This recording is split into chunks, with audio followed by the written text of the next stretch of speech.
Your child wants a Switch for Christmas? But which model? The original 2017 version 1 Switch is no good for anyone. And the 2025 Switch, I don't know why it's called a Switch 2.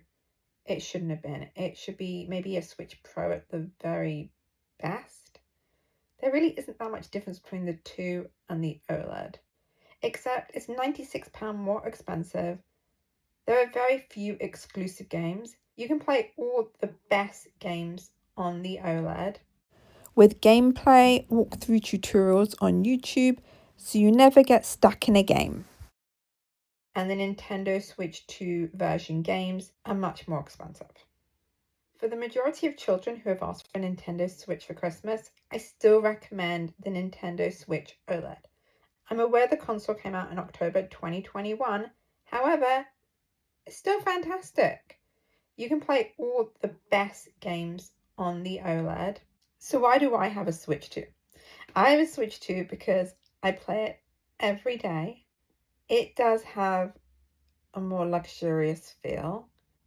The screen is bigger, and I love playing Donkey Kong Bonanza, which is a Nintendo Switch 2 exclusive.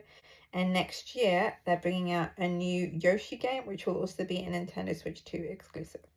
In 2026, I'll also want to play Lego Batman Legacy of the Dark Knight. The main differences are, first of all, the price.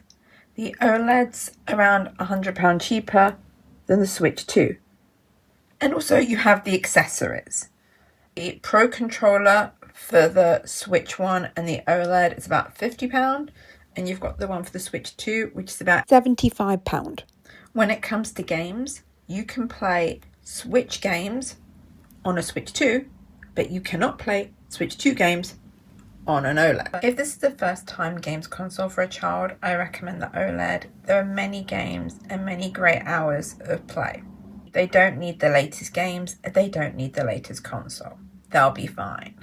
That being said, if you're buying it for a child who really enjoys gaming on their iPad, on their tablet, on a computer, and you know how much they like gaming, then the Switch 2 is going to be the option. Because in the future, new games are coming out. They're only going to come out on Switch 2, so you want longevity, and the Switch 2 is going to give you that. Thank you for watching my Which Nintendo Switch guide. I hope it was helpful for you.